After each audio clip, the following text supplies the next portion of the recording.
Saudara-saudari dan para sahabat nutrisi rohani dan edukasi yang terberkati, stroke itu penyakit yang menakutkan. Stroke menyebabkan kelumpuhan.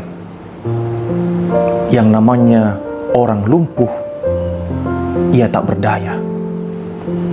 Saya sudah pernah mengalami sulitnya, belum lumpuh total, tapi nyaris lumpuh. Saya membutuhkan pertolongan orang-orang yang ada di sekitar saya. Peristiwa itu terjadi ketika saya menjalani pendidikan di salah satu seminari.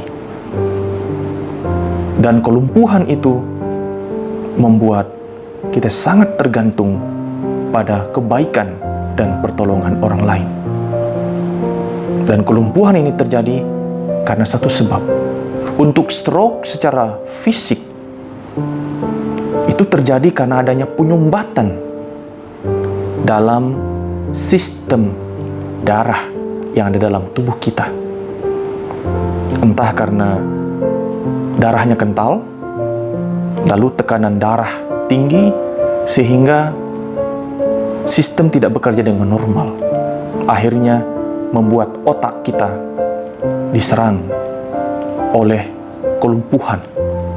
Nah, kelumpuhan ini yang kemudian membuat kalau otak kanan yang kena serangan, lalu seluruh bagian tubuh sebelah kiri tak berdaya. Kalau otak kiri, maka seluruh tubuh sebelah kanan jadi lumpuh.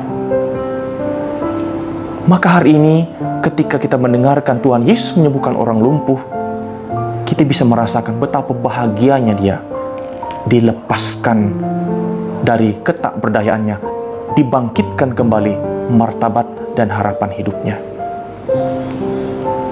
Kita pun bisa mengalami stroke rohani, bukan hanya stroke jasmani secara fisik. Apa yang menyebabkan stroke secara rohani?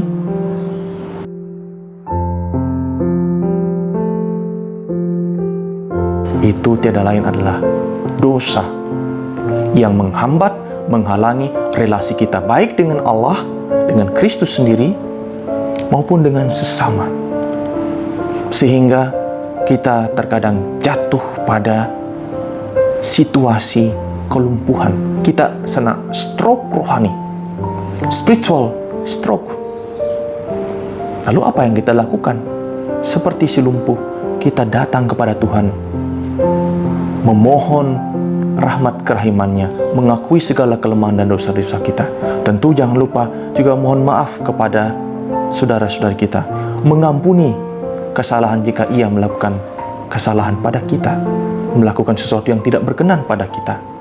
Sehingga kelumpuhan spiritual disembuhkan oleh Tuhan sendiri.